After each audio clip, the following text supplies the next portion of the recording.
The Lifestylist, episode 188, featuring Kelly Roman.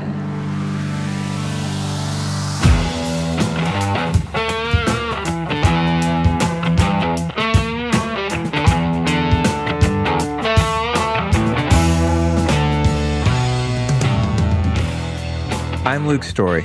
For the past 22 years, I've been relentlessly committed to my deepest passion, designing the ultimate lifestyle based on the most powerful principles of spirituality, health, psychology, and personal development. The Lifestylist podcast is a show dedicated to sharing my discoveries and the experts behind them with you.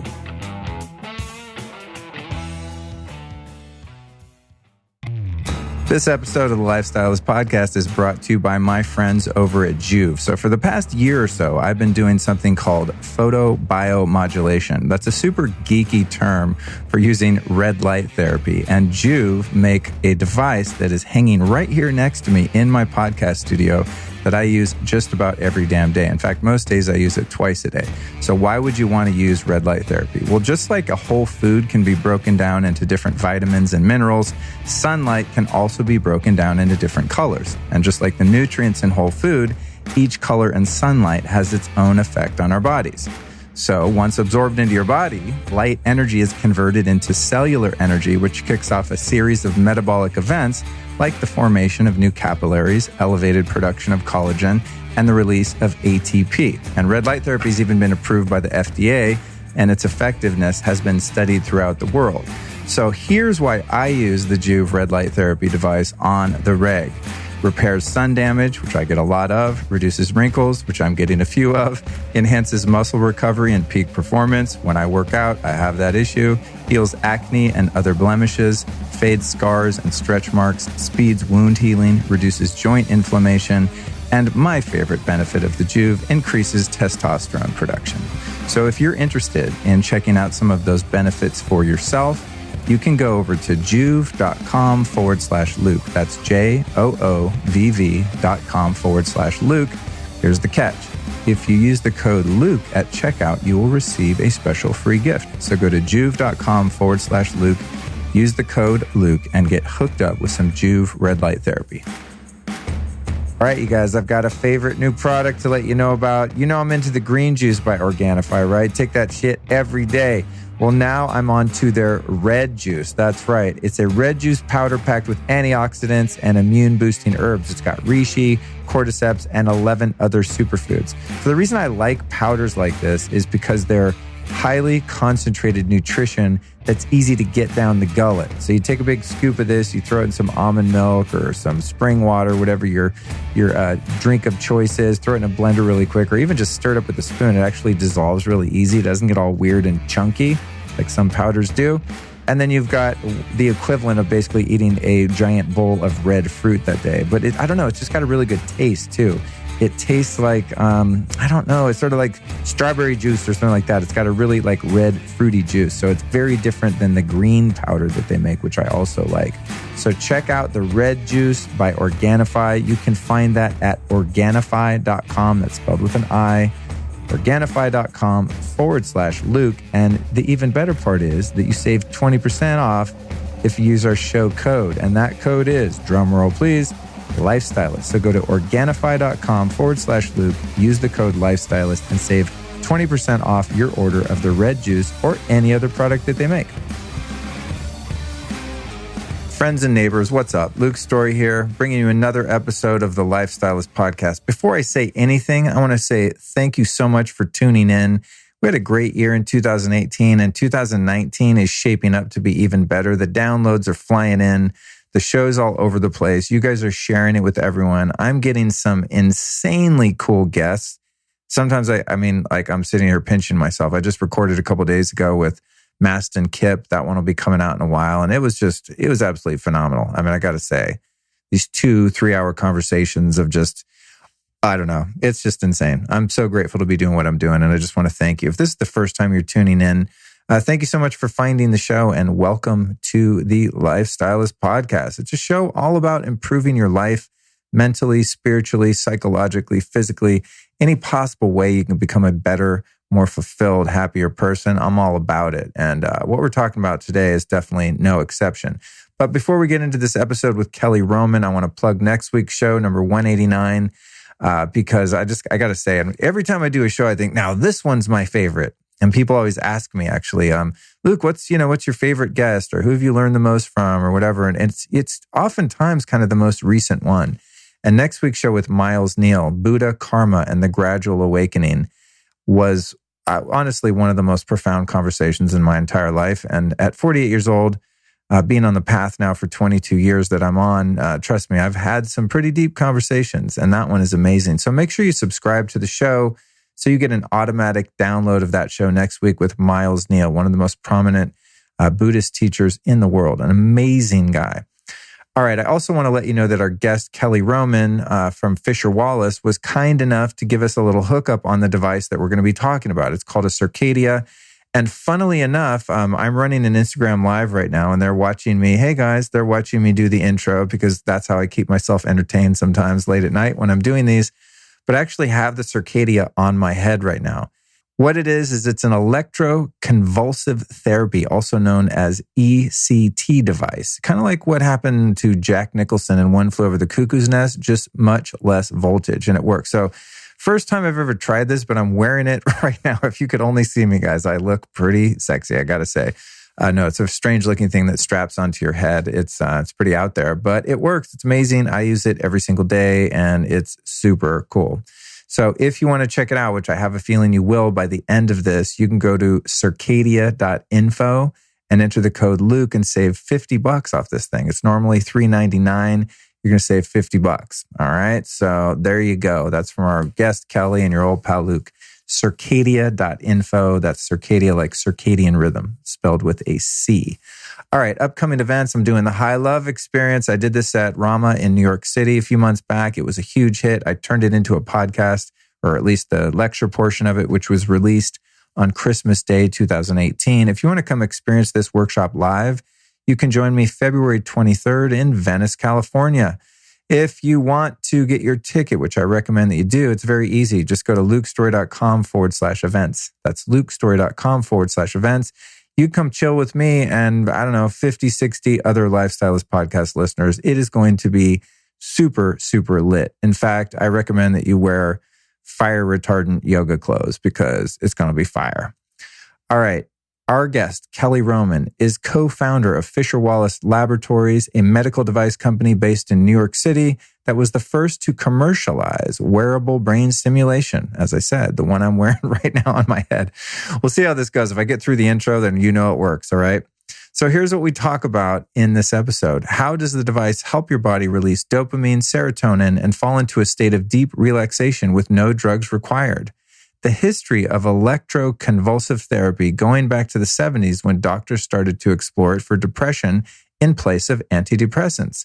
The fascinating results of Fisher Wallace's bipolar study, which was conducted with both a placebo group and a crossover design. How I use the Circadia to enhance my meditation on a daily basis.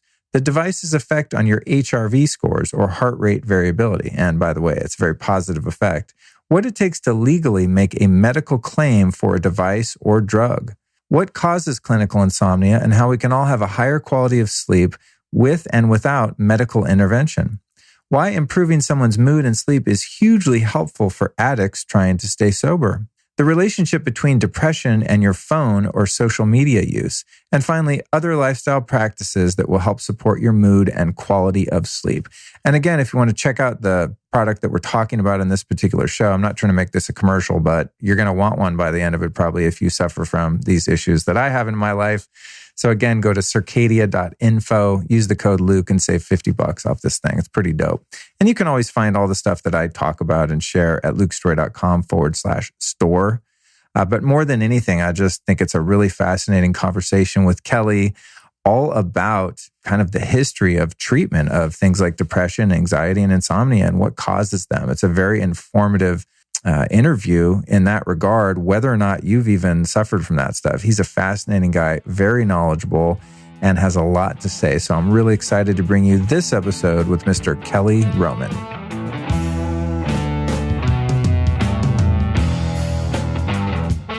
Kelly, it's great to meet you, dude. Welcome to the show. Thank you. Great to be here. So here we are in New York City, man. Yeah, I was actually really stoked to find out that you lived here when we talked about the prospect of doing an interview. And for some reason, I don't know why, I was surprised. I guess because you work in sort of the health and biohacking technology space, and most of those people I don't find in New York City. So how'd you end up here, and how long you been here? Well, this is maybe the stress capital of the U.S., so it's a good place. It's a good place to be if you're starting a healthcare company. And I was born here. My partner was born here, and you know, when we started out in 2008, 2009, really trying to get the device out there, we turned to doctors and psychiatrists and other folks in New York, and a lot of them had treatment-resistant patients and you know, folks that were performing at a really high level, and obviously there's just a lot of, and I think as you look at the trends in the population, more and more people moving into cities, it becomes a bit of a laboratory here, and you know, everyone lives in it's tight space. There's a lot of demands economically on people here. You have, you know, both parents working, kids in school, they need to be picked up. There's just a lot of going on. So I think it's actually a great place to be for what we do.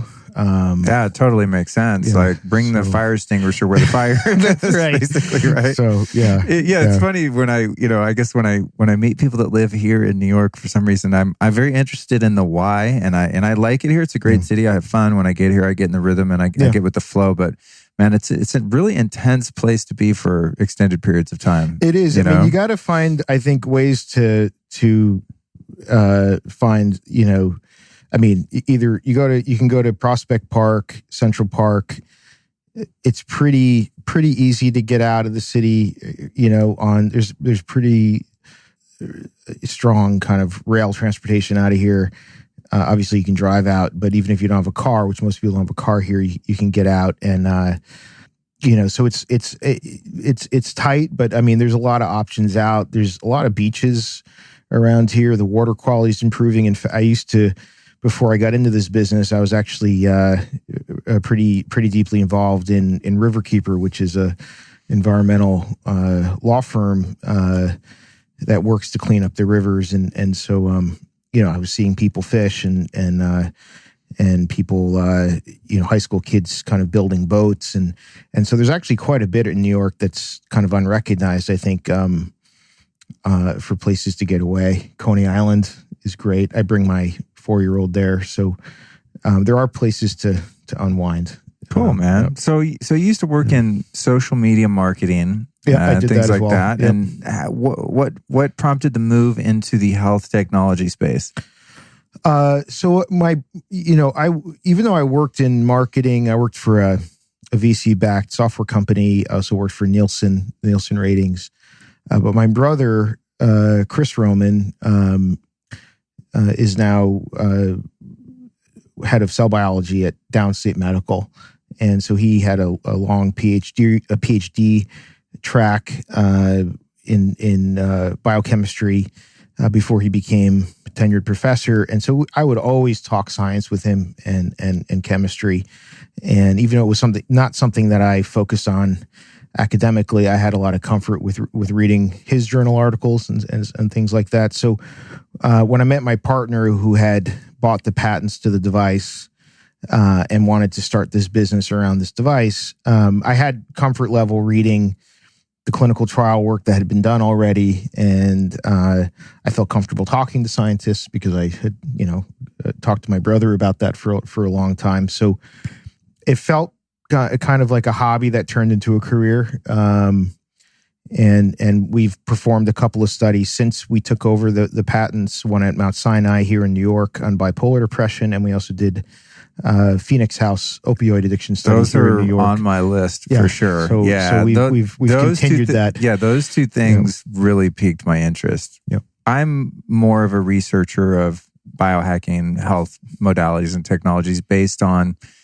hearing of secondhand anecdotal experiences of effectiveness and efficacy. And then I like to see that there's some clinical trials. That gives me an extra boost of interest, although I don't totally depend on them. But when they're profound and legitimate, it definitely leads me to, really give something a shot and not just, think it's a passing phase, because I've seen so many trends kind of come and go in this space and the 22 years that I've been obsessed with it. Yep. So this particular modality, which is called Electroconvulsive Therapy, or ECT, is very interesting to me.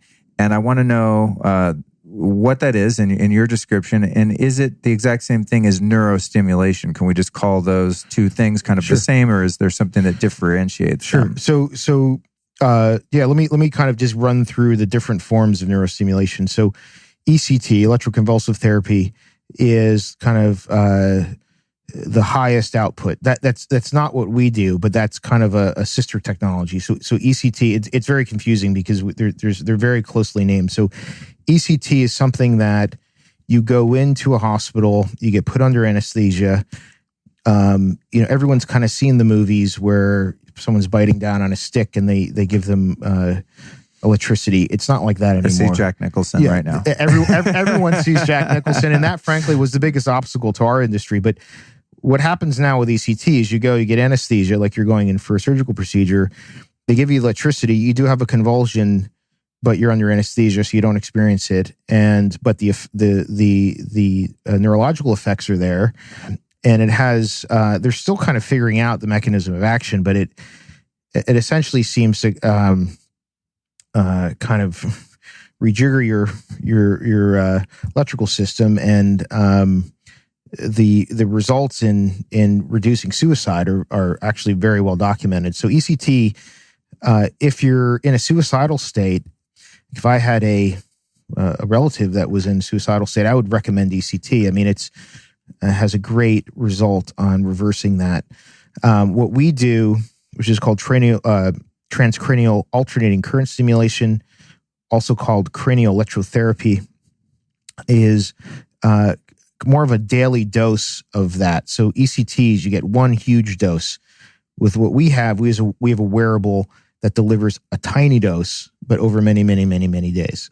And so we've had studies that show we're increasing serotonin production, we're modulating the center brain activity, and we're entraining alpha wave brain states. So we're actually inciting a brain state that you would get in a focused meditative state, which is emitting alpha waves. And so that's all been documented scientifically. There's another technology called TDCS, which is a direct current versus alternating current form of what we do. So to kind of describe that comparison quickly, you as you saw, there's two electrodes. With alternating current, the polarity is shifting almost every 60 milliseconds. In direct current, the polarity is fixed. So you have one anode, one cathode. So you have a negative and a positive that doesn't change in direct current. And that polarizes the brain tissue. It has some different effects on the brain. It doesn't entrain brainwave states like alpha, but it has been shown to be effective in treating depression and some other conditions. And then there's kind of another form that's gotten a lot of traction called TMS, which is transcranial magnetic stimulation, which is not a wearable device. It's kind of in between a wearable and ECT, where you go into an office, a psychiatrist will bring kind of a powerful magnet over your head and incite an electrical field in your brain using the magnet in a very controlled setting with computers that are monitoring everything. And you can get kind of a 12-session package of TMS over, a few weeks. And that's now covered by Medicaid. Wow. It's a public company that makes that called Neuronetics. They went public actually a couple months ago. And so that's a big business that's, psychiatrist administered. You go into a clinic or a hospital and get that. So we're kind of on the wearable home use side of the business, whereas ECT is kind of like, you get that if you're really in a serious state, suicidal state, you get the ECT. TMS is, major depressive disorder, if you need to have insurance cover it, that's kind of where insurance has adopted this technology now. We just got Medicaid coverage in Maine, so insurance is beginning to cover what we do, but it's mostly not covered, so it's still out of pocket. But it's fairly affordable, So we're trying to build up that business, and so we kind of have these three different tiers, and we're in that wearable home use tier. Oh, that's very useful information. Thanks for contextualizing it that way. That makes perfect sense. So in doing a little bit of research on the history of this type of therapy, I'm seeing it go back into the 70s where doctors started using these technologies as an alternative to antidepressants and things like that. So bring me back a little bit in time as this technology started to emerge, and how it's been adopted, and I'm sure met with some resistance along the way as well. Oh, sure. So it was actually Russian engineers and scientists were the first to kind of really. It was Russian collusion. There's a lot of Russian collusion in that area. It's one of their outside of vodka, perhaps their greatest export. Right. What's very interesting, actually. All jokes aside, is that as I said, having been obsessed with these types of innovative technologies for a long time, most of the really big breakthroughs with the health devices and stuff seem to come from Russia, Germany, and Japan. Mm-hmm. I don't know why. Mm-hmm. It's just, like the Rife machines and all this kind of stuff. Well, incredible electrical engineers coming out. Is that what it is? And there's after World War II, there was kind of a migration of electrical engineers out of Germany, as you can imagine, and out of Japan, and so, but their cultures were just, delivered some of the great electrical engineering minds. So, and I think from if you look at the wars, thank God the U.S. Was able to advance its technology as fast as it did. It was very close. I mean, that was an engineering war, World War II, and it was very, very close. So I'm glad the outcome was what it was. But so anyway, the great engineering culture there. So that technology kind of came over to the U.S. in the 60s. And then, and so these devices were used, cruder forms of it, but still pretty sophisticated. And in 1976 is when the FDA actually started formalizing regulation of medical devices. And because these things were already on the market, they grandfathered these devices into regulation. And so they were already being used to treat depression, anxiety, and insomnia. And so they were grandfathered in. Obviously, since then, the way that we conduct clinical trials has advanced quite a bit, and so there's been more and more sophisticated studies done on this. But it still bore out what the early data showed, which is that this stuff is effective and it doesn't cause serious side effects. So yes, I would say there's a long history to it. The research has improved. The technology has gotten more refined. And I think what kind of prevented this technology from really taking off was that in the 80s, you had the beginnings of the blockbuster antidepressant medications. So you had Prozac. It was followed by a whole string of blockbuster antidepressant drugs.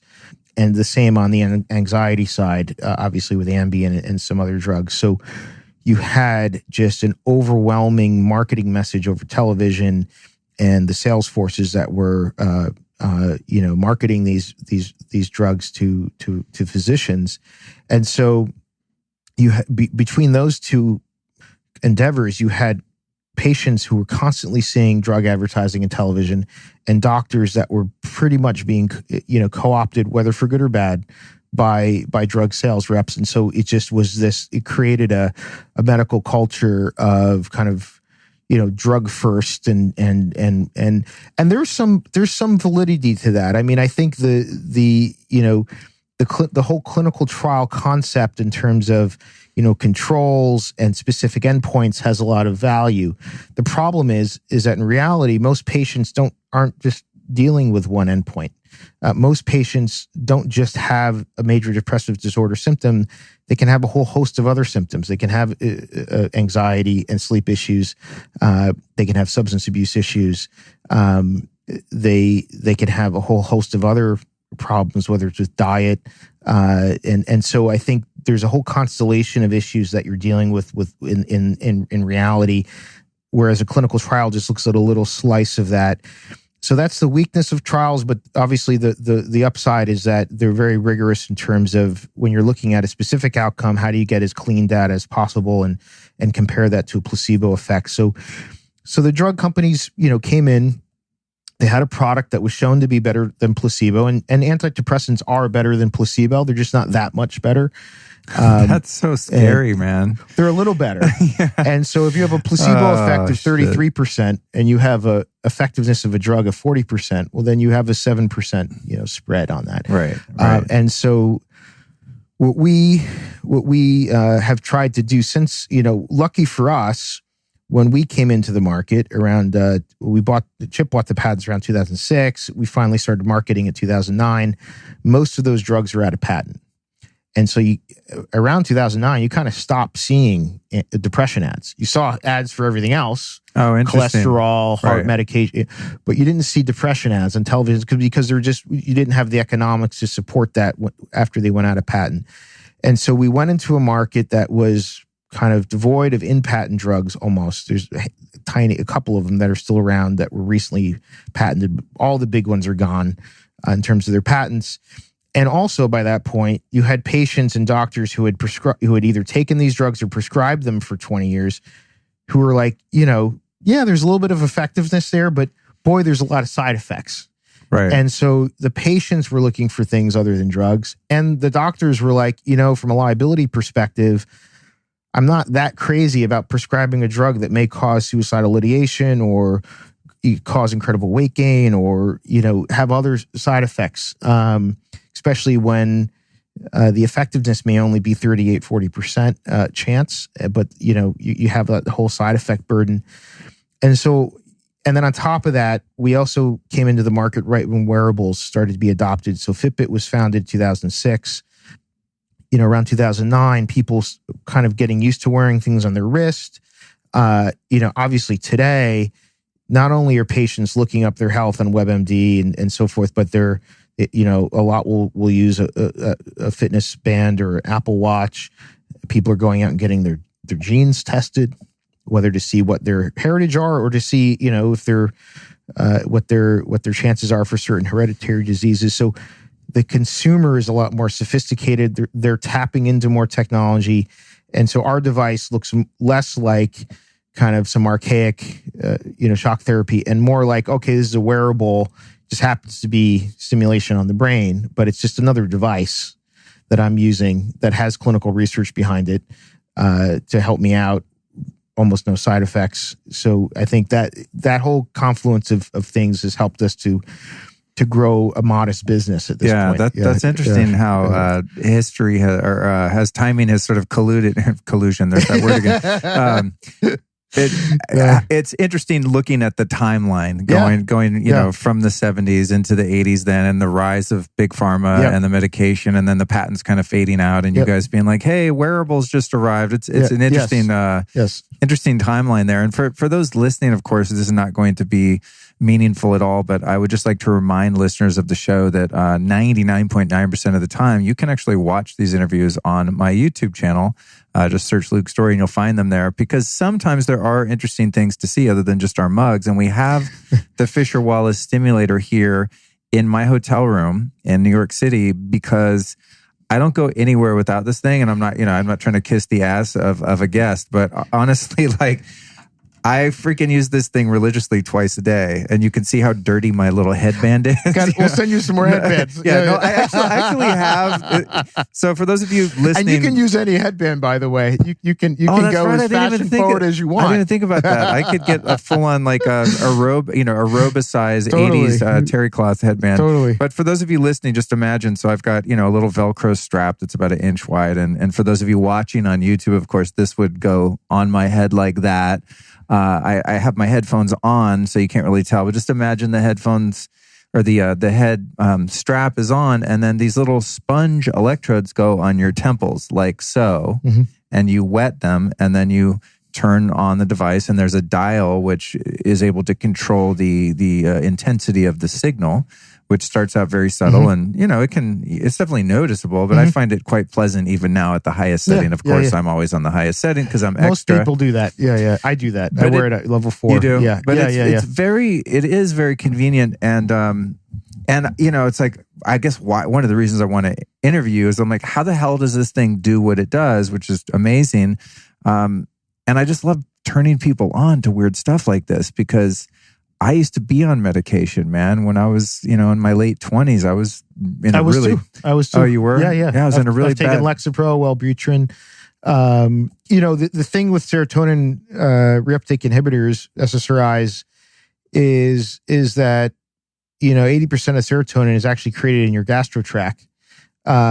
And so when you're taking these drugs, yes, they're designed to kind of inhibit the absorption of serotonin, certain receptors in your brain, but they can also mess with your gastrotract. And again, that's not kind of in a clinical trial. They're not really, it's not, a clinical trial isn't set up to study your gastrotract. It's set up to study the depression effect. And so clinical trials can miss a lot of things that are happening in the rest of your body.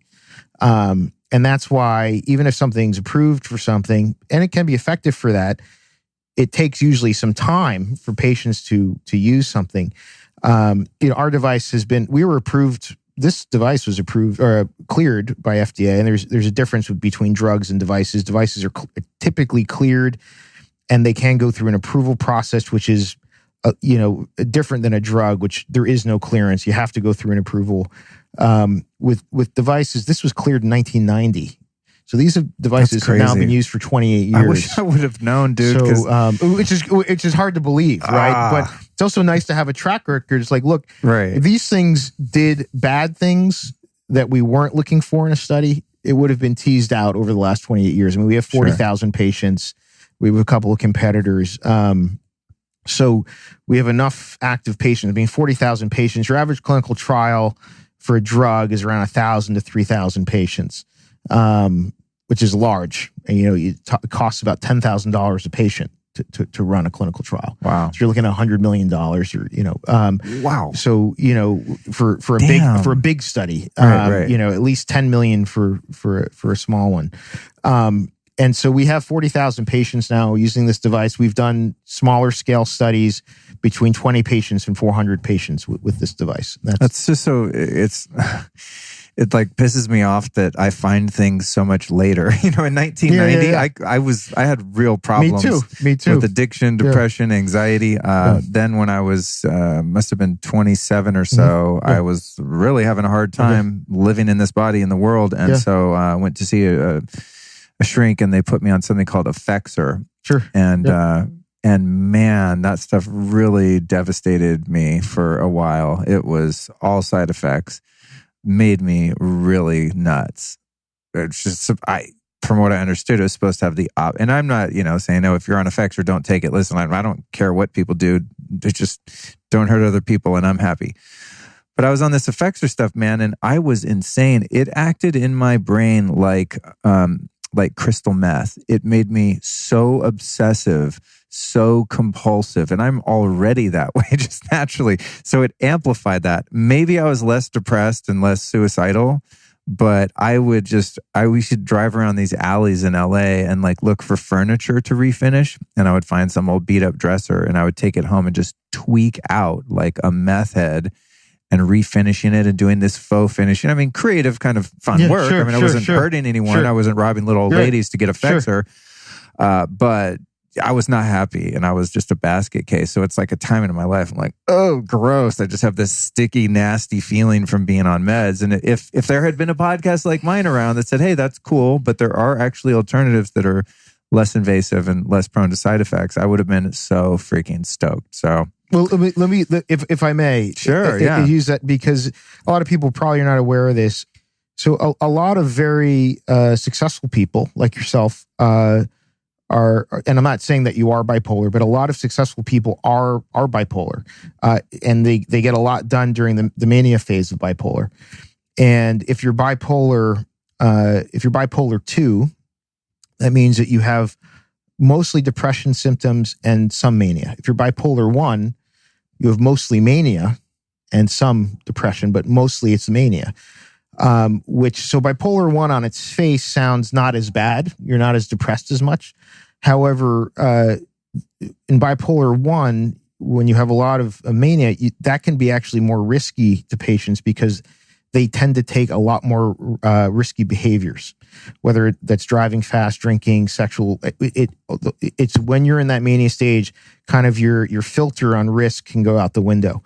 And there's 6 million patients that they estimate that are kind of in that in the United States that are bipolar. The problem with SSRIs is that they tend to amplify the mania. So your standard antidepressant, it still only has a kind of slightly better than placebo effectiveness, but it can trigger much more. It can amplify the mania part of bipolar. And the problem with bipolar is most psychiatrists and general practitioners either don't diagnose that the patient's bipolar. They don't know the patient's bipolar. Most antidepressants are prescribed by GPs, not psychiatrists. So basically, it's a patient coming into their primary doctor and saying, "I'm feeling depressed," and they're like, "Here's a prescription for something."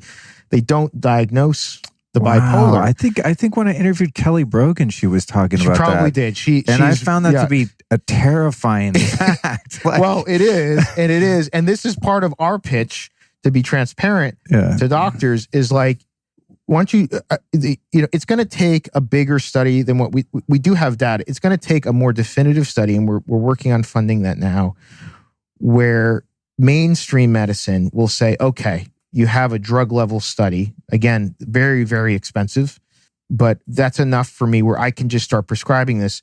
But in terms of what's best for patient and what's best for doctor liability, this doesn't cause mania. So the study that we did at Mount Sinai, published in 2015 in a major journal, was with bipolar 2 patients. So those are the folks that have depression more often and mania less. But the SSRI effects in terms of amplifying mania occurs with both bipolar 1 and bipolar 2. This had no effect on mania, right? A. B, it had no significant side effects. There were a couple of people who had a headache.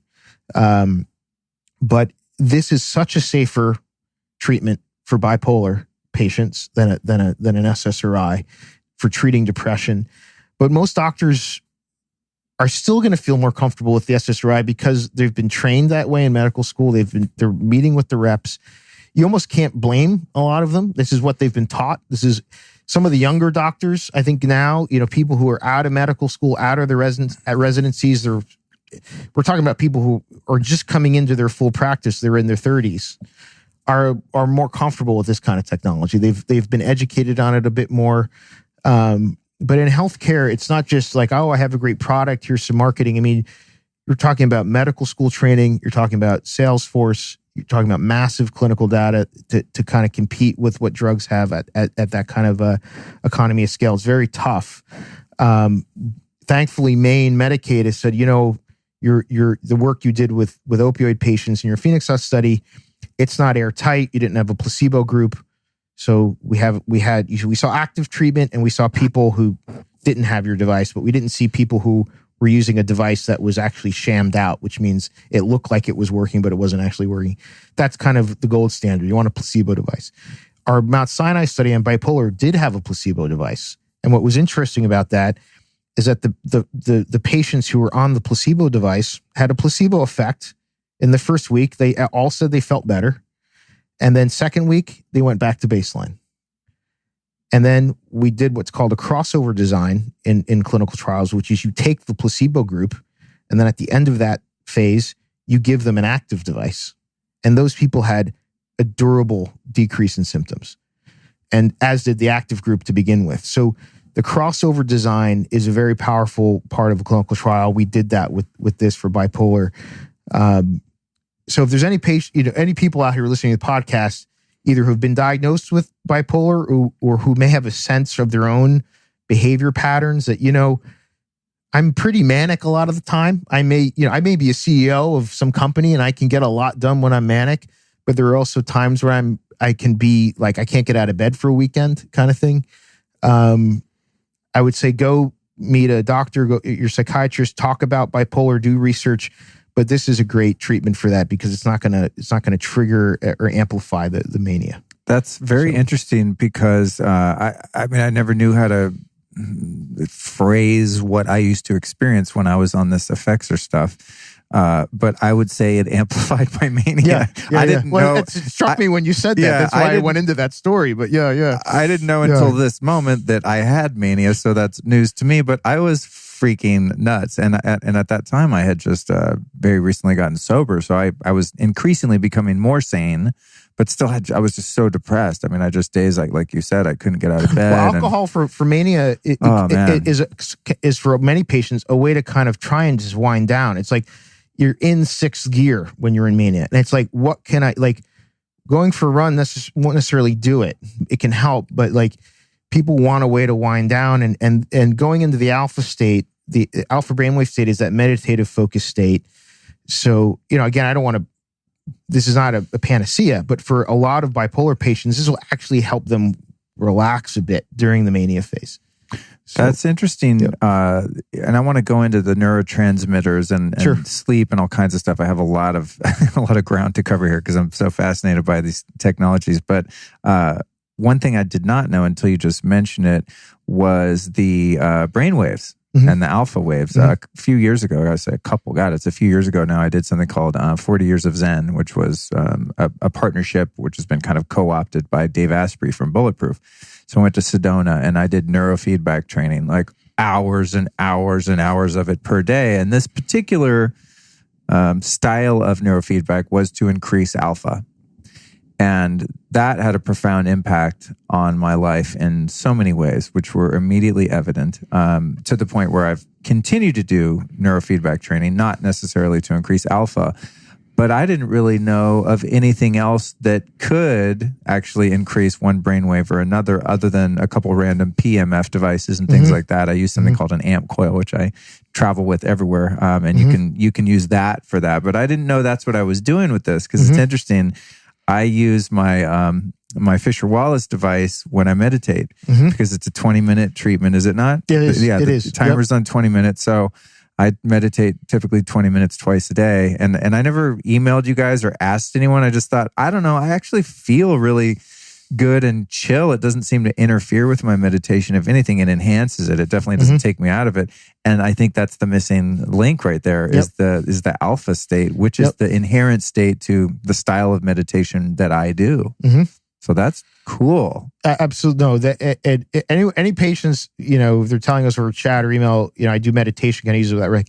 That is the best outcome use case. And we should probably promote that more on the site. I think, the reason why we don't is because we are, although I've spent many weekends at the ashram, Ananda ashram here, which is an hour and a half out of the city.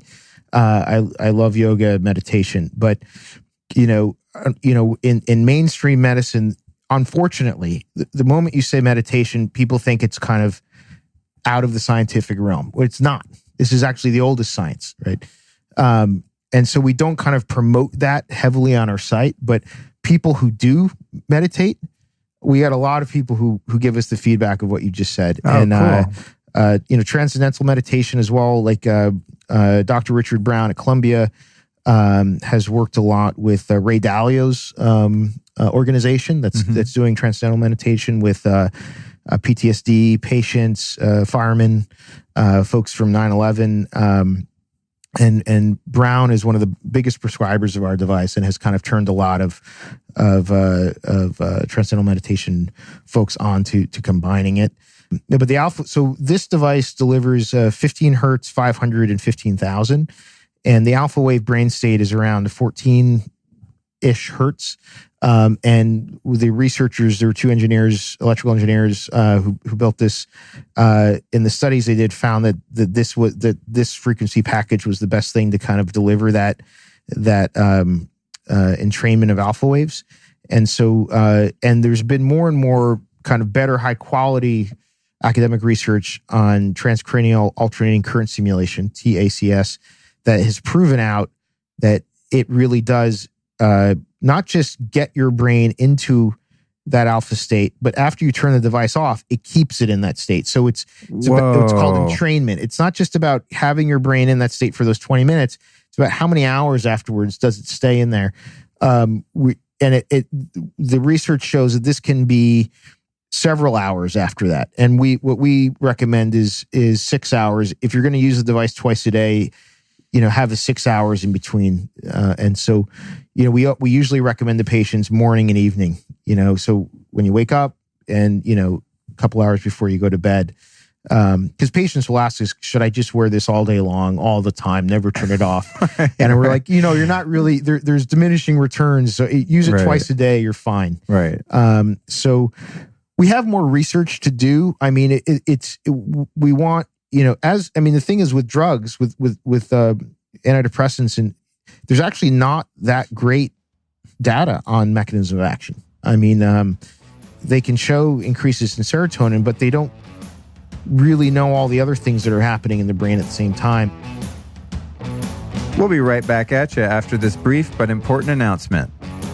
I am super stoked to have finally settled on one final CBD company. Now, there's so many different products out there in the CBD market. It's getting crazy saturated. It's really hard to find out who's doing it right. There's a lot of funny business going on in terms of labeling, in terms of pesticides, what's really organic, what's not.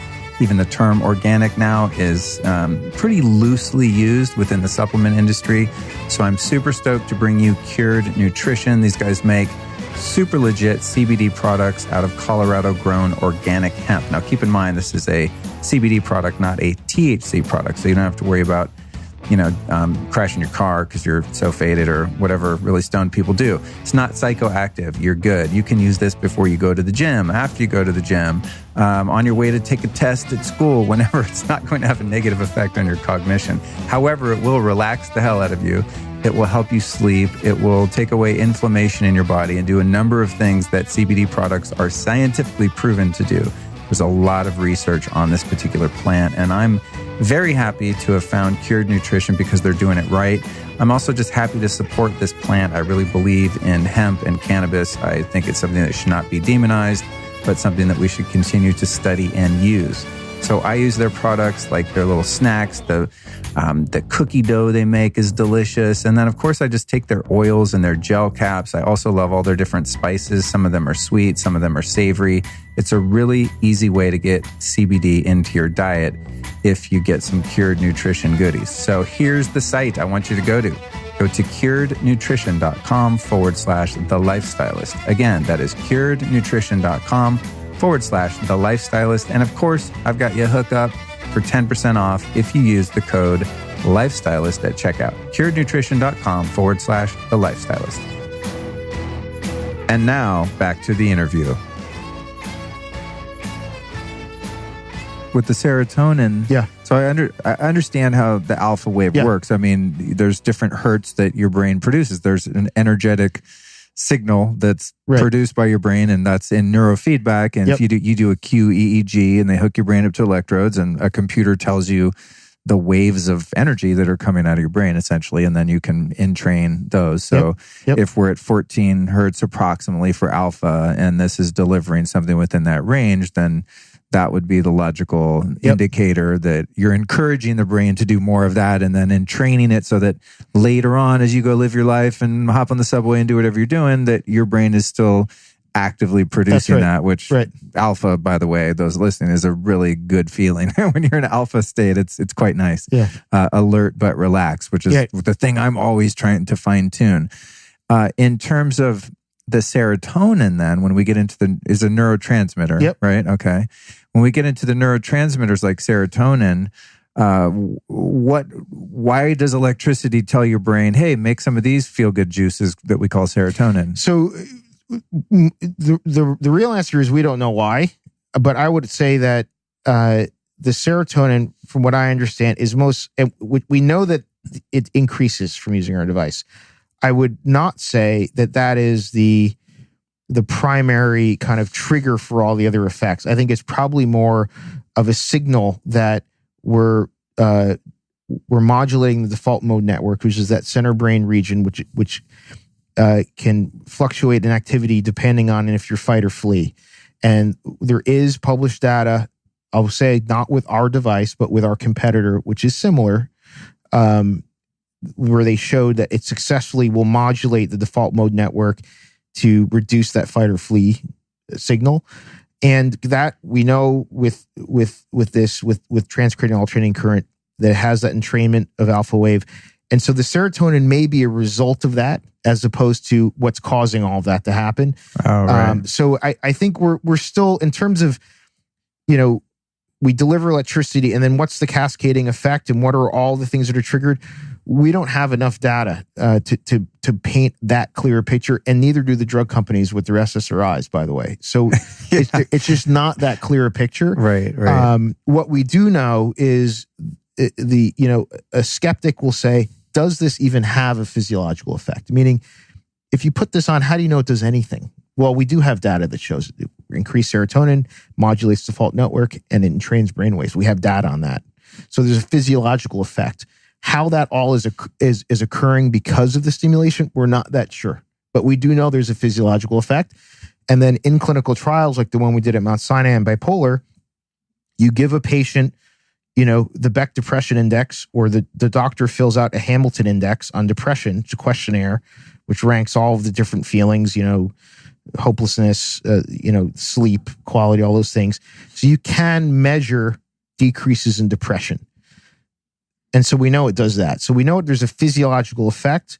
We know that depression and sleep increase, meaning sleep onset, how you can measure with EEG, how fast does someone get to sleep, or how many minutes does it take for someone to get to sleep before and after using your device? You can measure that.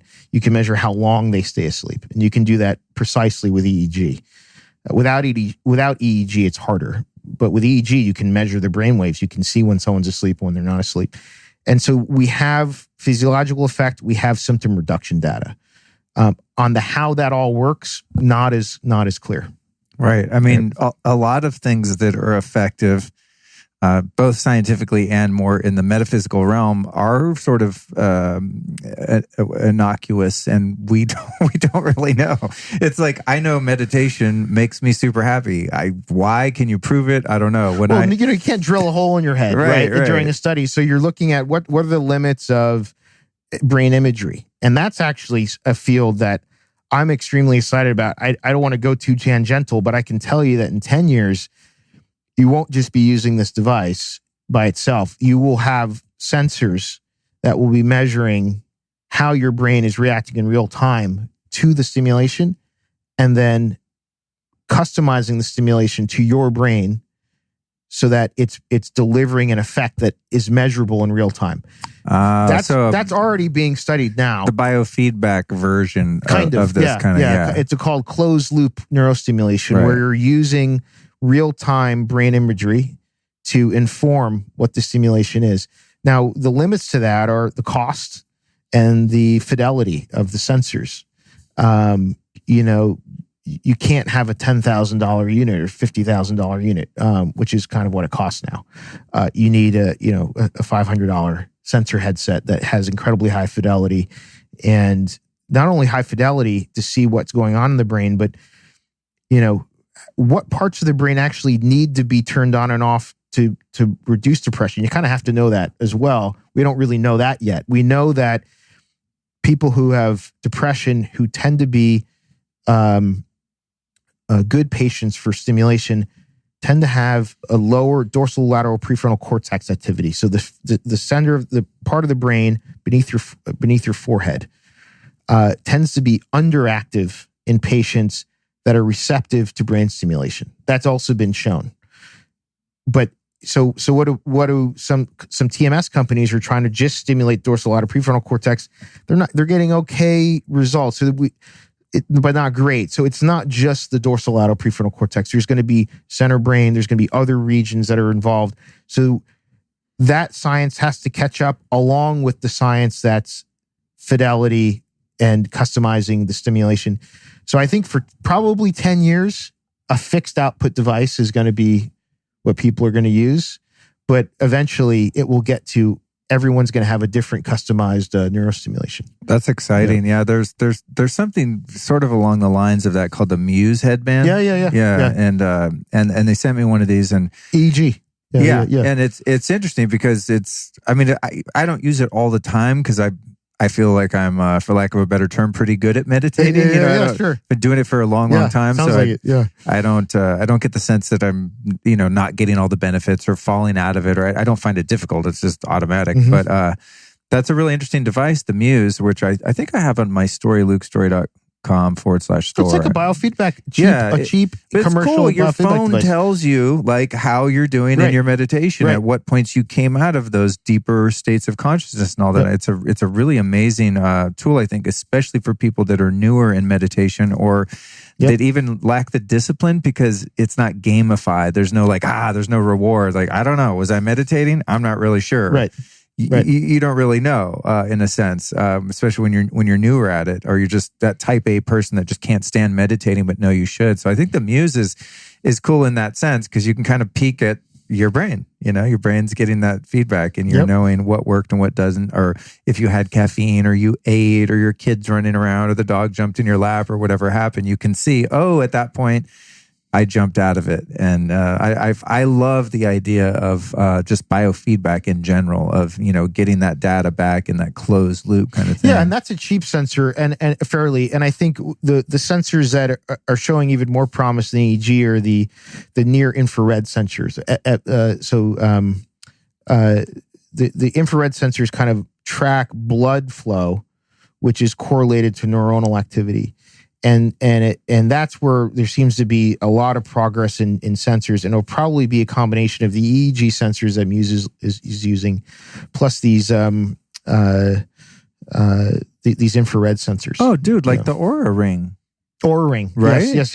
Yeah. I think they have the infrared. I have a tan line where mine usually sits. I think it's on the charger right now. It's like a chunky black thing. I haven't used it, but I've seen that. Well, there's they made one now. I'll show you when we're done. It's more narrow. I mean, it's not much bigger than that. It actually looks like kind of a normal ring versus the big sort of Star Trek one that they had, but.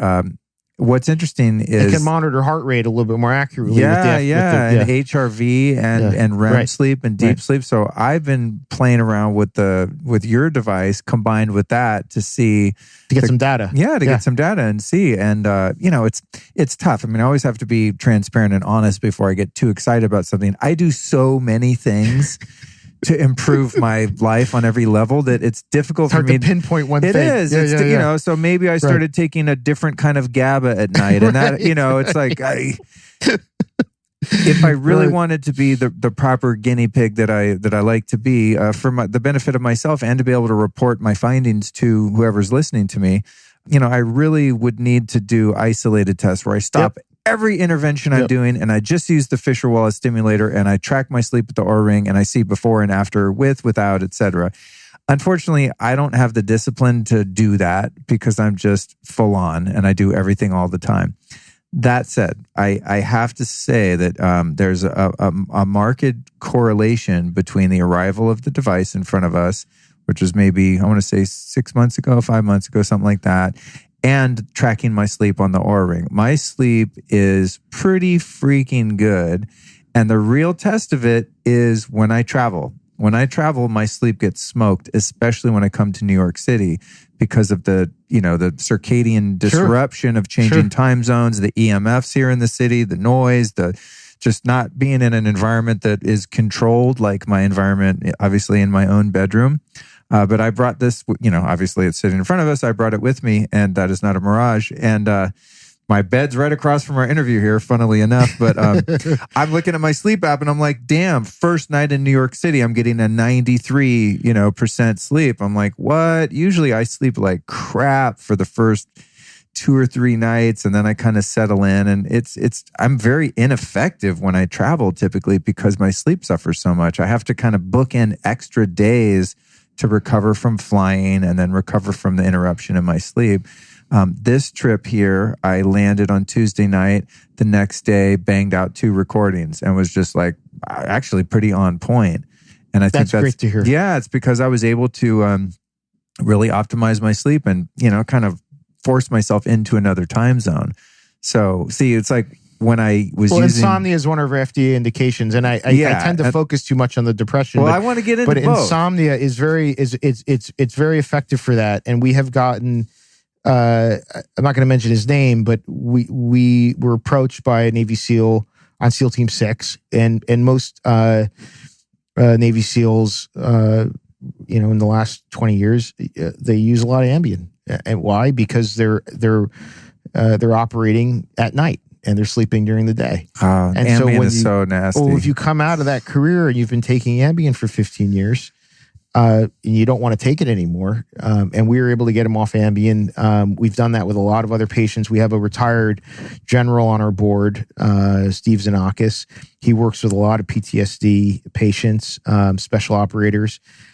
And sleep is the biggest thing that he sees it helping those particular patients with. Well, that was my original interest in it. I forget where I even first heard about it. It might have been Ben Greenfield or one of my fellow podcasters. And I'm always just looking. I wouldn't say I have clinical insomnia by any stretch. My sleep is pretty good. Well, most even just of the time. jet lag. I mean, just yeah, having, and yeah. But I kind of diverted to that particular benefit and part of the conversation just because of the Aura Ring and having the ability to track that. Now, I don't have the ability to track my level of anxiety or depression per se, other than just subjectively going like, God, I feel pretty good. But again, I do so many life improvements that I think I'm happier than I've ever been in my life. But that's due to a number of factors. I mean, healing some past relationships that were weighing on my subconscious and things that are totally unphysical on one level. So it's difficult to say, but I would actually, before we get into the sleep, I just have a question here on my notes that I don't want to pass up. Does this affect one's HRV scores at all? It does. Yeah. We have unpublished data with menopausal women that showed reductions in heart rate variability during the treatment session, and it was akin, what the physician said is like akin to what we would see with like deep breathing exercises. And so but all the women, and your 10 subjects were, I'd be happy to share the data. It's just not published. It was you saw the women had reductions in heart rate variability that would similar to deep breathing. And so, that is something that, I was going to actually bring up, as well as the EEG, is that even, if you're a consumer, but you're comfortable with using kind of, strapping on a real kind of clinical grade on your chest, so the ring will do that. But if you want the best data, I think is when you put it right on your chest. It's a little bit more inconvenient, but that's, I got one of those from, a company we work with that actually helps doctors track patient progress over time. But I think the case that you're bringing up, and I think it's important. I think you and Ben Greenfield are really the pioneers with us to bring this to the market. Is that we've taken this technology, Fisher Wallace Stimulator, and put it in a consumer OTC product, and I want to kind of explain how that works from a regulatory perspective. I just remembered how I found out about it. It was from Rick Rubin. Yeah, because I took a bunch of biohacking stuff over to his house, and his wife was really into it. I heard that he had a device. Yeah, he does. Yeah. And his wife was like super curious about all my crazy devices, and he was like, I'm not really into that stuff. I just keep it simple. And then he's like, but here's the one thing. And I took a picture of it. And then later I was scrolling through my photos like, oh, damn, I wanted to Google that thing and look it up. And then that's how I found it. So there you go. Well, that's awesome. That was, my introduction to Rick Rubin was 99 Problems, but that's just right. So I was very happy to hear that. But that's cool. So I think we've basically in the medical device world, if you're going to make a medical claim to treat something specific like depression, anxiety, insomnia, you have to get clearance from the FDA to make that claim, and they typically demand clinical research, and there's a process for being able to say a device does something. If you're simply saying that it helps manage stress and sleep, that is not actually covered by FDA. If you're just managing stress and sleep, that's considered a wellness device. And so, you're seeing today, there's a couple of other neurostimulation products that have come to market that are, say, help athletes. There's a device called Halo, a company run by a Stanford doctor called Halo that is helping Olympic athletes and other athletes by stimulating the motor cortex. And they've actually shown improvements in reaction time and other things. They can sell and market those products without the FDA being involved. And so I started looking at that about a year and a half ago and saying, well, we have this incredible technology that's clinically validated, FDA cleared, all these prescribers. We can take that technology, put it in a device, make different claims. And by making different claims, it's not like you're trying to avoid the other claims. I mean, we're still making the medical claims with the Fisher Wallace Stimulator, but it's really about targeting a different population, which is someone like yourself who doesn't have clinical depression, who doesn't have clinical insomnia, but can have stress, can have some sleep problems. I mean, I wouldn't say I have clinical insomnia, but I can tell you there's some nights where I can't stop thinking about work. And this is the only thing, having a drink at night gives you some immediate satisfaction, but alcohol keeps you up. I mean, especially if you have it in the evening, you kind of don't want to have a drink at night. And so this is actually a nice thing to have to kind of wind you down. That's how I use it. And so we're like, why don't we try and get something clinically validated, scientifically validated into the wellness market organically. And so I was just really psyched to hear that Ben and yourself, Rick, Ruben, and we have probably about 1,000 patients or so that are using Circadia right now, which is the OTC brand. And we're kind of figuring out how to we're kind of soft launching it, I guess you could say right now. The last year we haven't, we're still very focused on our medical business, but we're kind of carefully trying to introduce this in the right way. So, well, I think it's great timing because it's crazy, dude. A lot of people that listen to my podcast are considerably younger than I. A lot of the audience are female. Typically not the type of person I would look at and go, I bet you're really into biohacking technologies. This kind of stuff used to be pretty nerdy and very guy-centric kind of, I'm optimizing my performance, this kind of stuff. Yeah. And I do these events and stuff in LA and New York, and I get all these young people like, oh man, I'm using the amp coil, I'm doing this, I'm that. And they take the lead, man, and they are using these types of things to improve whatever they're trying to improve, So it's interesting now in the time we're in. A lot of people that are in the health and wellness space are interested in that formerly like drinking a green juice and going to yoga class was the extent of their use or their interest or purchase habits generally are now like, oh, I'll spend a few $100 on a thing if it does what it's supposed to do, which is pretty cool. Yeah. And it's neat to see that. So I think it was a great move, as you explained when we first spoke about it, you explained, we have the medical device, but we wanted to get one that was just more general public. You can just go on the site and like, boom, boom, put in your credit card, order, done. Right. And not have to go through getting a prescription and all that kind of stuff. So super smart business-wise and a better service to people. There's a couple things I want to cover. Sure.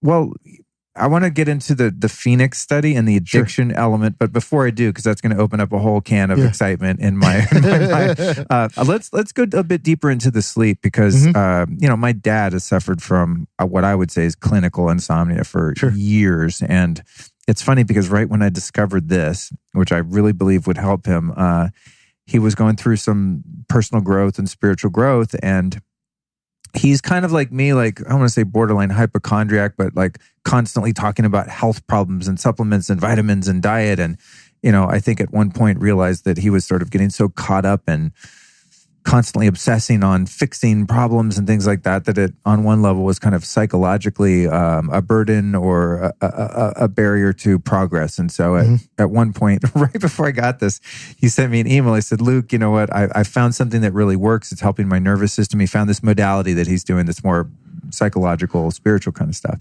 And he said, you know, I'd appreciate it if you didn't talk to me about supplements, health problems, any of that stuff. I don't want to put my energy on that stuff anymore. And I was like, dude, respect. I get it. I always sort of teeter on being self-obsessed and borderline orthorexic or whatever. You know, I understand the psychological ramifications of being too obsessed with such things. So I was like, cool, no problem. I never said another word about anything health related to him. We're just bros. We go to the hot springs. We have a great time. Then I found this device and I'm like sitting there going, God, I gotta tell him about it. No, I didn't. I haven't. I respected his boundaries, but I'm like, Good, you know, good, I went to stay with him recently and, you know, what do you ask someone when you see him in the morning? Hey, how's it going? How'd you sleep? You know, oh, I had a rough night. I couldn't sleep. And I'm just sitting there on my hands like, shut up, Luke. Don't say it. Don't say it. And I respected his thing. But you can just walk in wearing it. Yeah, right. Oh, what, you notice this? You know, exactly.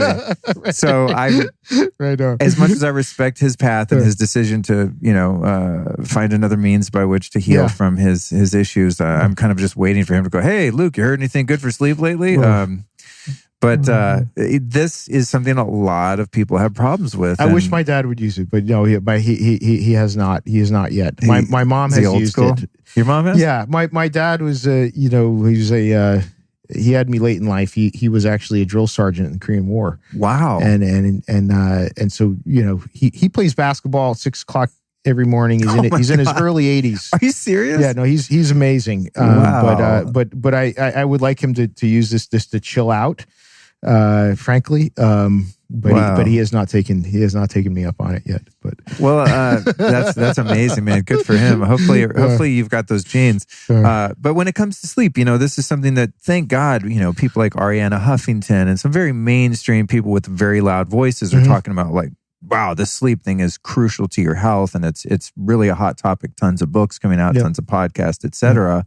And people still struggle with it, despite we're learning to avoid blue light at night. We've got the blackout curtains, like thank God this hotel has. Keeping the room freezing, not eating too late, not drinking alcohol after a certain hour at night. I mean, there's a lot of very basic interventions that we can use, but still many of us, including myself, at times with all of those habit changes and upgrades, still sometimes your sleep just sucks. I don't know if it's the Wi-Fi next door or who knows what, but I'm really interested in helping the listeners have more quality sleep, especially those that suffer from acute levels of insomnia. So what kind of results are people getting?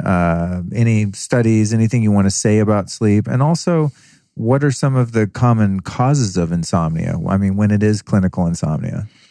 So there's kind of two basic aspects of insomnia. One is the onset phase, which is people just can't get to sleep. And then there's insomnia where people can get to sleep, but they'll wake up early, 3 o'clock in the morning, 4 o'clock in the morning. You can have both, but usually it's people with one or the other. So we do have data on the sleep onset that was done with what's called a predicate device, which is the device that this one was based on for FDA clearance, that was on sleep onset. And then we also have data in the Phoenix House study where they actually questioned patients on their sleep quality while they were in rehab using our device, and a lot of them reported improvements in sleep. And that's with patients who are early abstinence, so people who were coming off of using alcohol, cocaine, opioids and then went into a residential treatment session. So obviously didn't have access to those anymore, and you know, the device helped them to sleep. And the primary thing that we were measuring in that study with Phoenix House, we had 392 patients. 100 of them used the device with standard of care, and the other 292 did not use the device and went through standard of care. And so we looked at both groups, and the groups the 100 that had standard of care with our device remained in rehab meaning they didn't voluntarily drop out, at 90 days at a rate 50% higher than those that didn't have the device. Damn. Which is a massive increase. And there's lots of already published data that shows correlation between, if you stay in rehab, the chances of relapse are less.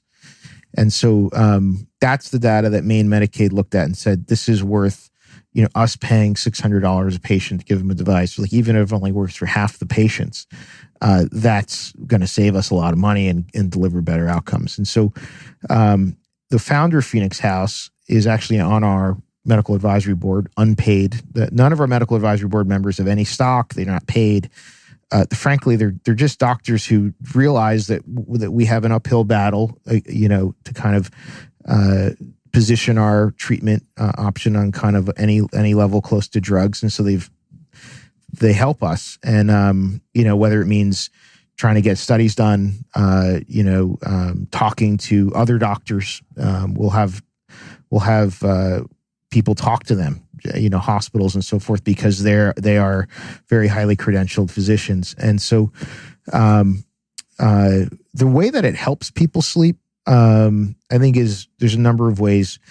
One is, serotonin in general is a kind of building. I believe it's necessary for the brain to create melatonin and some other neurochemicals related to sleep. But I think more than that, if you're modulating default mode network away from fight or flee, and if you're creating an alpha wave brain state, you're helping people get to sleep by reducing the kind of level of vigilance that they're in otherwise. So, if you can help relax people and take the anxiety away, that will help people get to sleep. What we've, and this is more anecdotal than research, and we need to prove this out with some more research. So I don't want to say this is definitive, but a lot of people using Ambien, Ambien is known to suppress REM sleep. So it'll kind of keep you out, but it will actually suppress REM sleep. So people,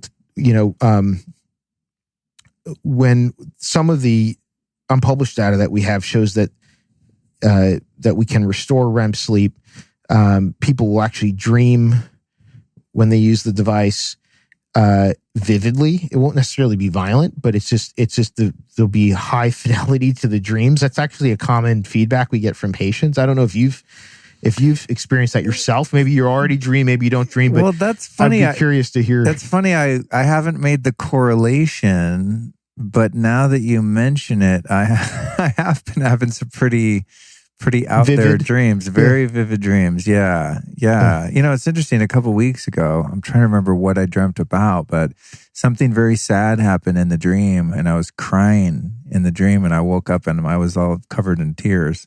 So it doesn't get much more vivid. The brain's your way of working some stuff out in this dream state. We've worked, through our board members, and there was a lot of veterans. And a lot of veterans have horrific dreams where, typically if you're dreaming, you will wake up before you're killed or before you see something horrible. And post-traumatic stress patients, they will not wake up. They will continue to see horrible things happen in the dream, and they don't wake up from it. They've reported that not happening and not having violent dreams with our device. Again, we don't have published data on that, but these are the details of treatment, right? Drug companies aren't looking at dream states on SSRIs either in terms of clinical data. But when I took antidepressant medication and when I was in my 20s, my dreams got a lot worse. I actually found the opposite. I found them to get more violent, more and not as kind of cathartic. So that's an interesting side to this, but just going back, I think it's, we can restore REM sleep, which is, I think that's what we think we're doing, which is a very restful stage of sleep. People who are on Ambien, tell us I'm dreaming again, and you can actually look at EEG and see that. So if you're kind of your own biohacker, you can actually track your stages of sleep, and we welcome all of our patients to track their sleep. You can be your own clinical trial. If you're comfortable with sleep tracking technology, you can use our device for 30 days. If it doesn't improve your sleep, with the Fisher Wallace Stimulator, you can send it back. And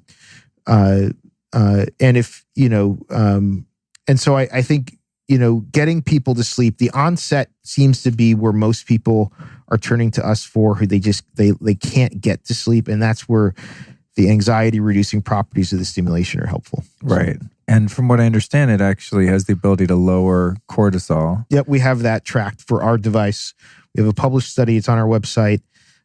We have 2 biomarker studies. One of them tracked cortisol levels that were reduced. Cool. And then since there's such a direct correlation between cortisol going down and then melatonin being introduced, I can assume that melatonin's increasing. They're sort of like counterweights on a scale. The melatonin is shown to increase with our device. Yes, right. And cortisol is lowered. GABA is increased, and serotonin and GABA. Endorphins.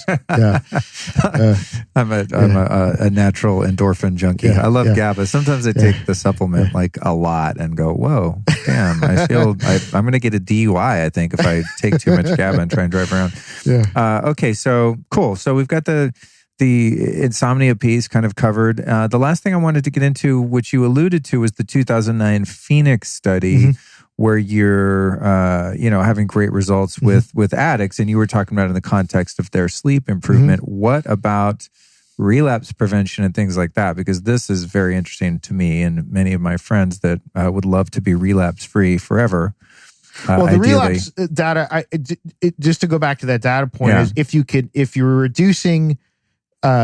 you're increasing retention in rehab, then you are reducing relapse. That's a correlation that's been proven out. And so the reason why insurance companies and state Medicaid agencies care about that is because residential drug treatment is extremely expensive. I mean, that's known, whether you're paying out of pocket or whether you have public or private insurance paying for it, extremely expensive. And so they're interested in anything that prevents readmittance. And they do have data because it's so expensive. There's done so much research on this that if you can keep people in rehab for 90 to 180 days, the chances of them going back is less than someone that drops out at 30. And so we had, 50% increase in 90-day, and that lasted to 180 days. And that was when we stopped tracking data, was 180 days. That's impressive though, man. And seriously. Phoenix House is kind of gold standard. I mean, if people who aren't familiar, Phoenix House is the largest nonprofit drug rehab network in the United States.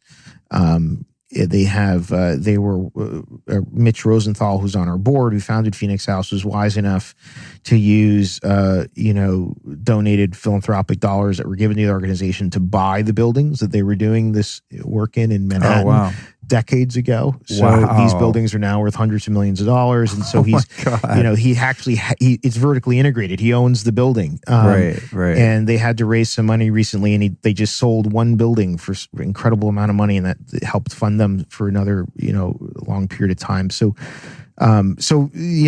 he's kind of our go-to guy for that, and he actually testified to FDA when we were going through a regulatory process where they're trying to figure out, are they going to reclassify us or put us through a PMA? It's very technical.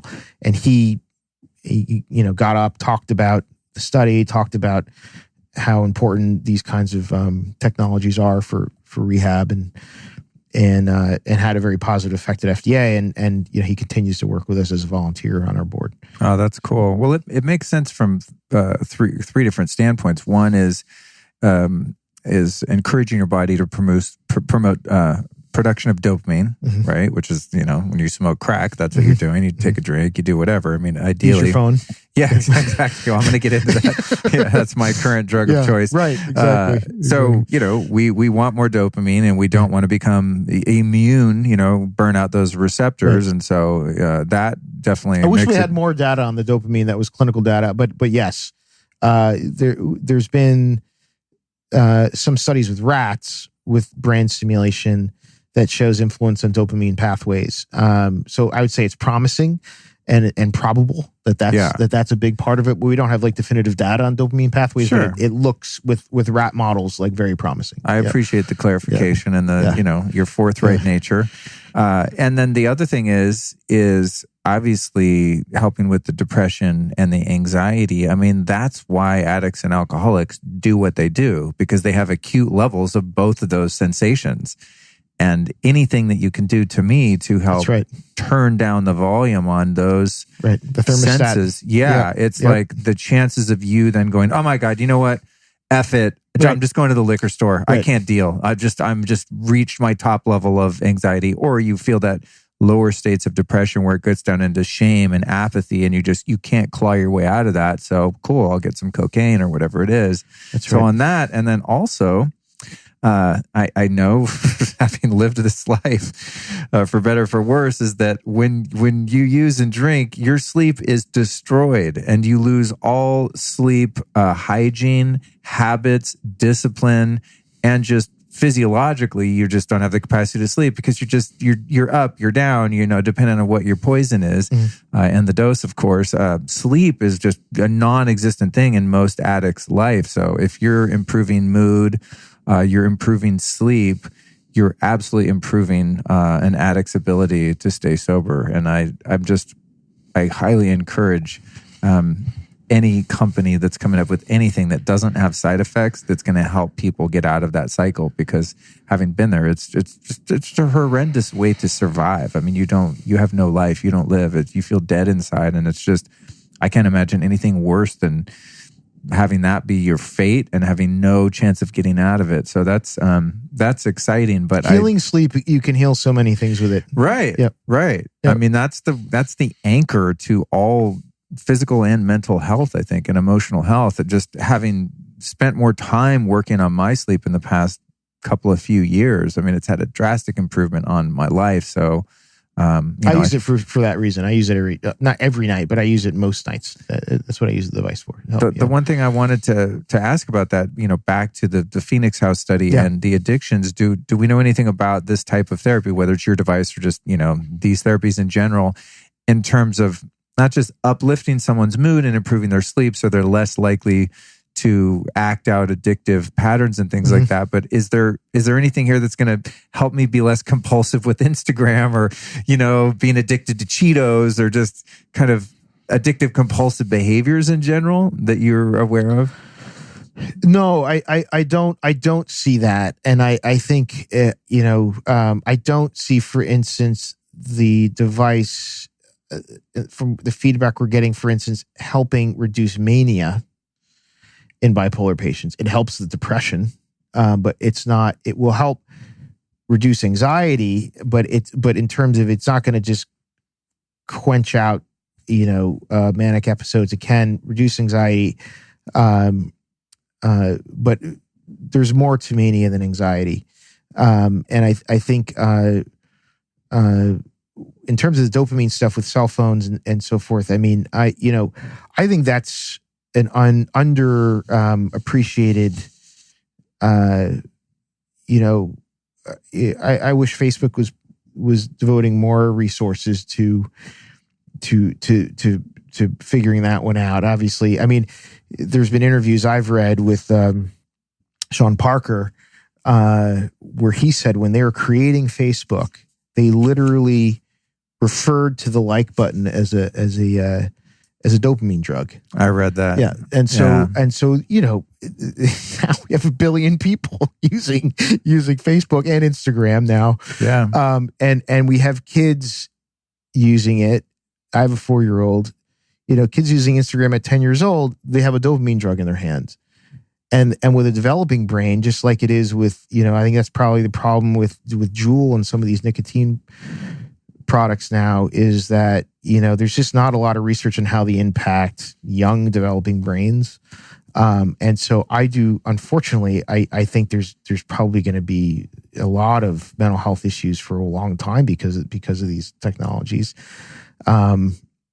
And I think most people feel like, the negative effects probably don't outweigh the benefits of social media. I mean, yes, there's something nice about being able to share photographs and videos and experiences with family members and friends who are disparate, all over the world. That's a positive thing. But the behaviors that these things have created, and where does that go? Where does that dopamine fix go? How does it translate to other substances? That hasn't been studied. They don't want that necessarily to be studied. I think it's a major problem. And also just becoming desensitized to natural, healthy stimuli, like seeing someone you love or petting a puppy, holding your kid, the things that produce oxytocin and dopamine on the natch that are... That's a great point. Why at a certain frequency, at a natural frequency. Yeah. Yes. Well, that's the thing. But it's like I recently listened to an audiobook, something to the effect, this is your brain on porn. Because I quit doing porn a couple of years ago, just 100%. I can't have it in my life. It's just not good for me at any level. So I was like, that's weird. I just feel amazing. Like I never want that in my life again. Why did I ever even do that? That was stupid. So this book, Your Brain on Porn, and they go into all of the science about how you burn out the receptors for these positive neurotransmitters and your hormones and all of this stuff, and you become desensitized to real life experiences. And I think that's very much true of, the ice cream parlor that's 2 doors down from my hotel right now that I've managed to avoid Van Leeuwen's. But I'm like, thank God it's cold out right now in New York. I noticed that coming over. I walk by that and I'm like, Luke, you don't see that. You don't see that. Keep walking. But, it's the dopamine of like sugar's always available. Instagram's always available. Porn's always available. Pornography's always available. Sure. I think smartphones like, oh my God, when I was a kid to get pornography, you had to really dig through someone's uncle basement, mattress or, old stinky Playboys. No, I'm sorry. That was disgusting. But yeah. And so now this is something I'm becoming more acutely aware of, man, I want less of that artificial stimuli. So, but at the same time, it's challenging because I'm not willing to just quit using my cell phone or quit Instagram because, as you said, there are inherent benefits that are powerful and very useful. So it's one of those things that we call in addiction recovery, you have to learn moderation. You have to learn how to walk. What motto? What? Right. You have to learn how to walk the tiger. Right. It's like say you have an eating disorder or you're a sex addict or something. Yeah. It's like, well, you can't just. It's not realistic to stop doing those things. Like if you're an alcoholic, you just go, I do not drink. Period. I'm done. Okay, and that's socially possible and it's possible to stay alive, but. It's like, I can't quit using my cell phone or quit having Instagram. It benefits me in so many ways. So it's one of those things you do have to learn moderation. Right. But I think if we're naturally, whether, using modalities like this or lifestyle meditation, having loving friends and community and connection, that if we can learn how to create these states naturally, then I believe, in my own subjective experience so far, is that we'll be less prone to reaching for those other artificial stimuli, which are then going to damage our ability to actually produce and enjoy those feelings on our own. I've noticed with my phone, I just got a new car. My lease was up, and so I leased a new car. My new car comes with this Apple Play thing. Yeah. So the little center console, you just set your iPhone in there, and there's a little wireless charger, which is probably a freaking EMF nightmare. I had to get over the paranoia about that. I'm like, I wanted to get an EMF meter and go around my car. I'm like, no, actually, I don't want to know. It's just, it is what it is. I'm not going to drive like a 75 VW Bug or something. It's just, I have a modern car that has EMFs. But anyway, you put your phone in this little wireless charger, and then the Bluetooth just magically connects to your monitor in the car, and your iPhone is mirrored on the monitor. So I can play Spotify and Waze. And that's brilliant. Oh, it's dope. Yeah. But you don't have Instagram, because I guess they don't. Nothing that's visual will happen on the screen. Oh, okay. Really, you know what I mean? You. And okay. so what you do is you talk to your car. So now I'm like, open Spotify. Play Metallica, whatever. Yeah. And I don't listen to Metallica. Why did I say that? Strange. I think I did a couple months ago as an experiment, but yeah, now and I'm like, switch to Waze, do this, do that. And it actually works. Like when Siri came out, I'm like, I don't even try doing that shit because it just never hears you right. But whatever they did in the upgrade, this Apple Play thing really works. I said all that to say, wow, I'm noticing now that my phone is put away in that little center console and charging, and I'm able to access the things that I need, such as navigation, music, podcast, like the Lifestylist podcast, etc. I realized, holy crap, for like 2 years, 3 years, I've been driving around checking Instagram at every freaking red light. Because now I stop at a red light and I'm like, God, I feel empty inside. I go, what was I doing before? Oh my God, my phone was always right there, and every text and every notification and all that. And so it's really given me some contrast there to see, oh man, this was much more habituated than I even realized, just from one little change like that. So it's cool. And I think, despite the bummer of EMFs from Bluetooth and things like that, I think as we are able to really get more control over the devices and how we use them, it's going to enable us to have a little bit of restraint and to be able to use with moderation. I already have more self-control with my phone just from practicing that, using that muscle of discipline and moderation while I'm driving. Because it's one more step. I have to reach in the center console, get my phone out, put my foot on the brake, zone into whatever the thing it is I want to look at. It's much easier to resist that than when it's just out. And so I think those of us that have these propensities toward being very compulsive and addictive can make ourselves happy naturally in various ways, and then change our behaviors and our habits a little bit so that we're not at the mercy of that constant fix. Yeah, no, I think that's right. I actually took Facebook and Instagram off my phone for about 4 months. And then I put Instagram back on about maybe 4 weeks ago.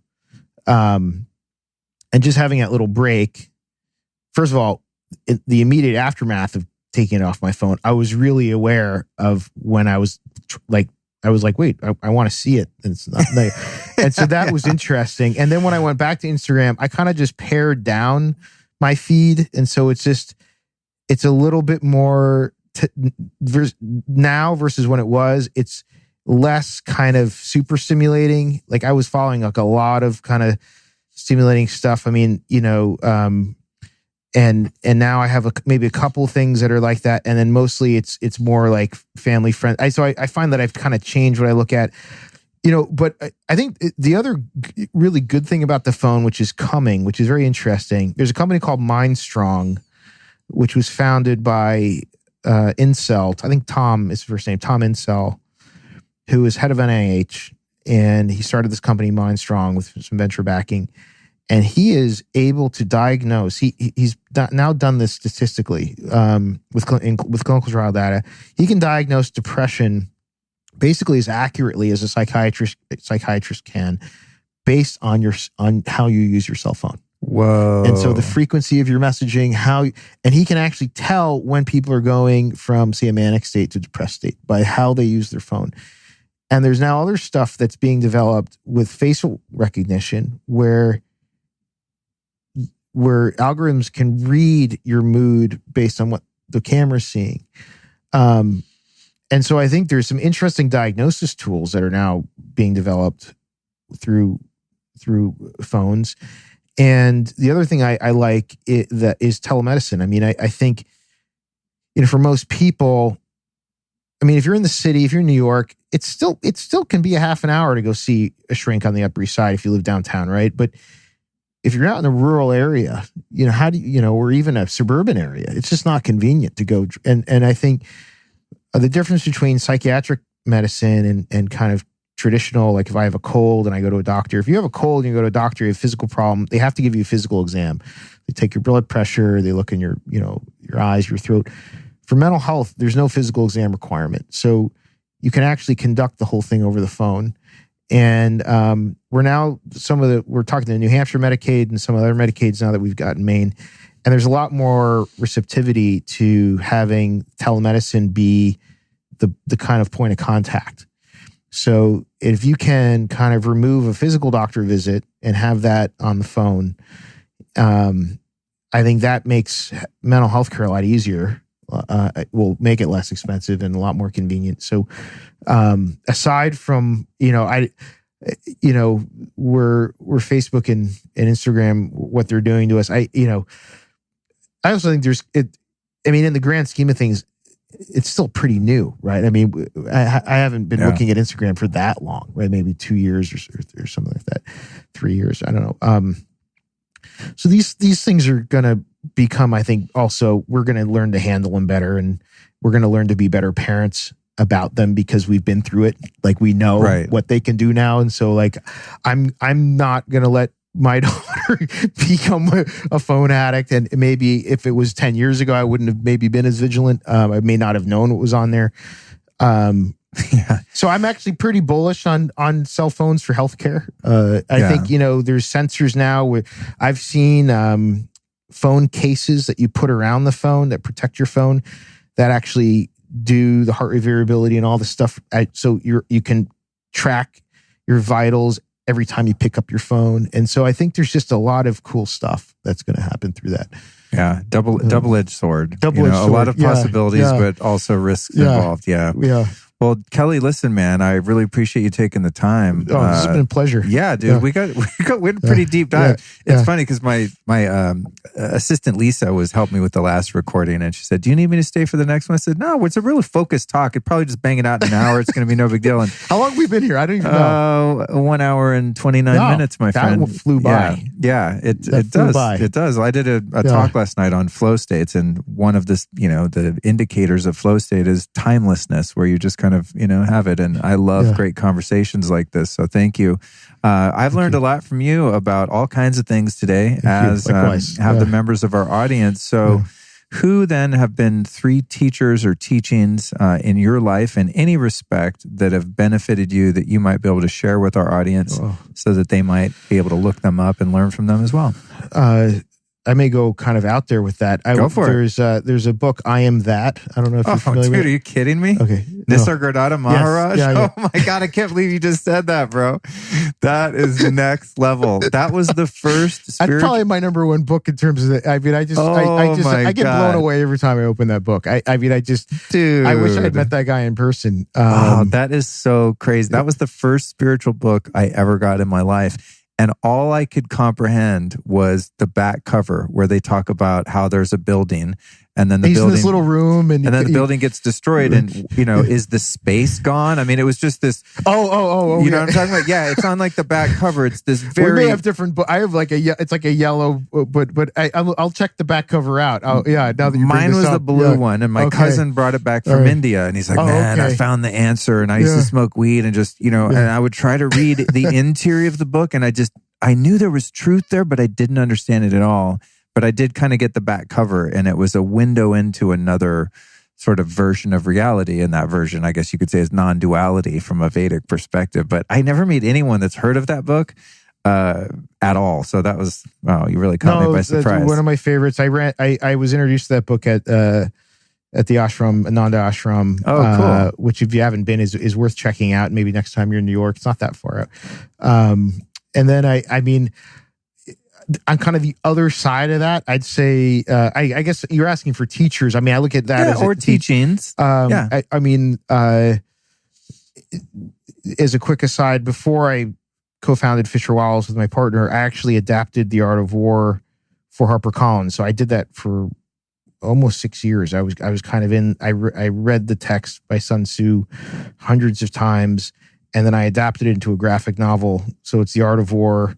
I'm not trying to plug my book, but it's like a little graphic novel. Really? That for me it was big. It wasn't little, but and it's commercially available. Yeah, it was published by HarperCollins. It's still up there. We'll put it in the show notes. That's cool. Dope, man. So I love that text. And it has a lot more to do than with just war. I think you can actually look at it as interpersonal war or anything. I mean, there's so much there. So I took a lot and studied that for a long time. So cool. I would say those 2 books are probably most influential. You got one more? Teacher or teaching? I mean, I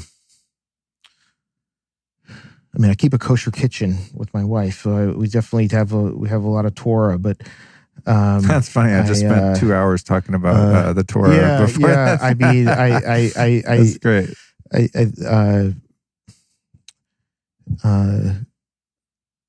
I guess Joseph Campbell probably the third. Cool. I think the hero's journey and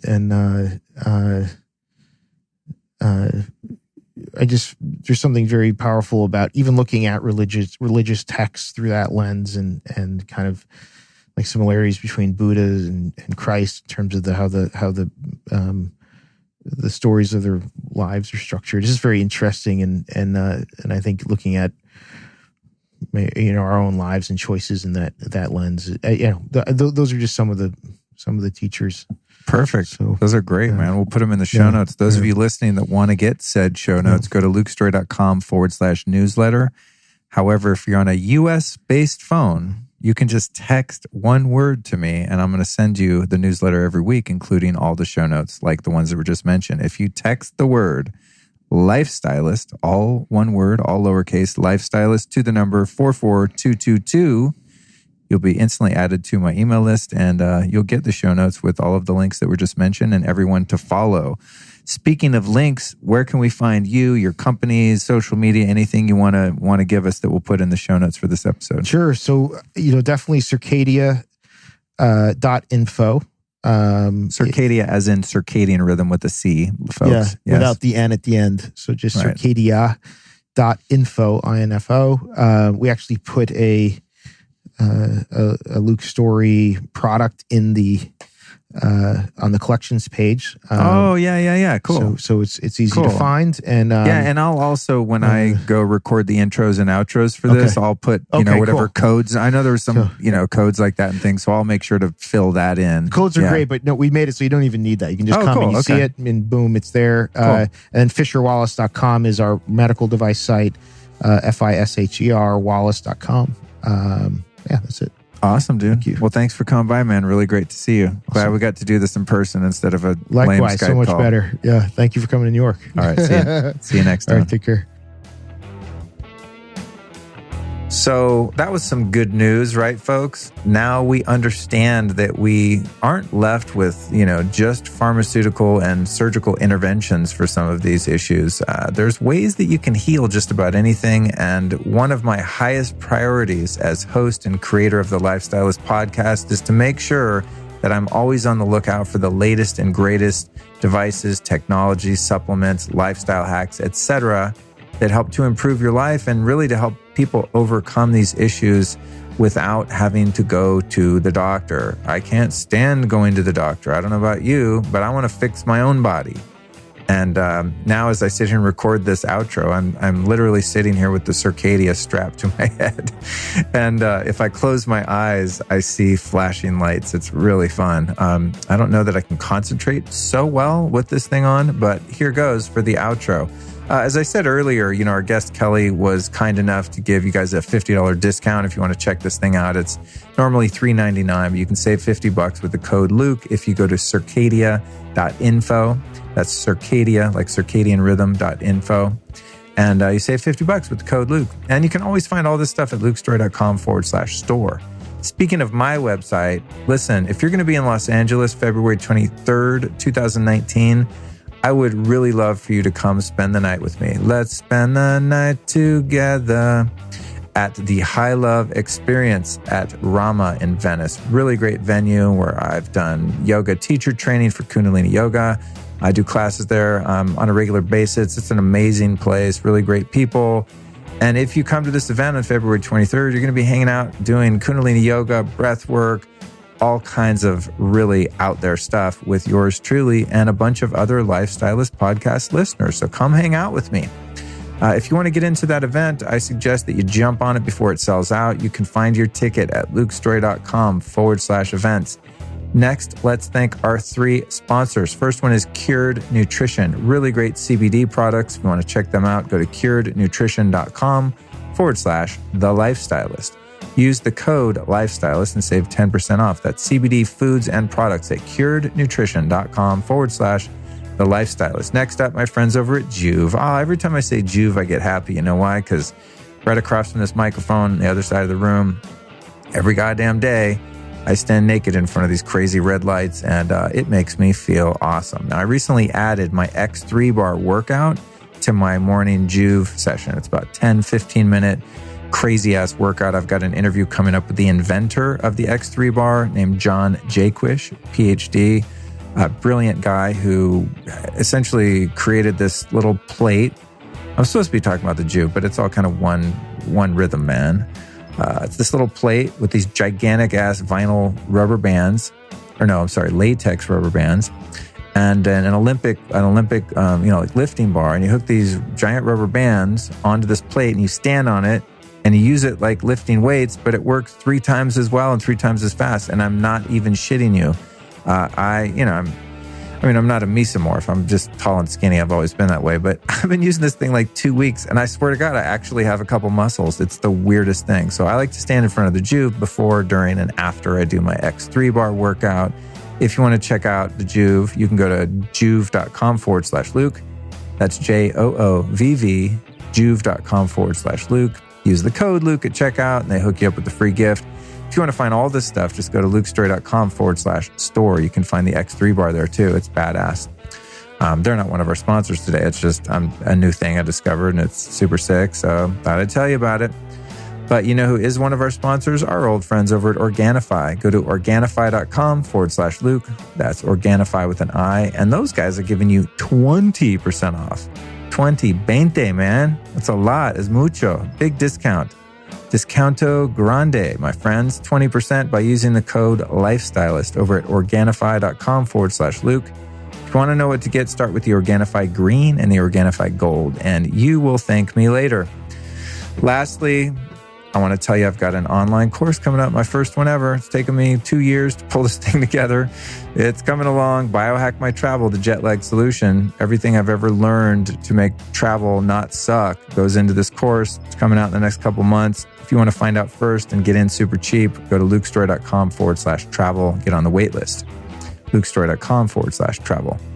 If you don't like going to a website, you can just get your US-based phone and text the word Biohack My Travel to the number 44222.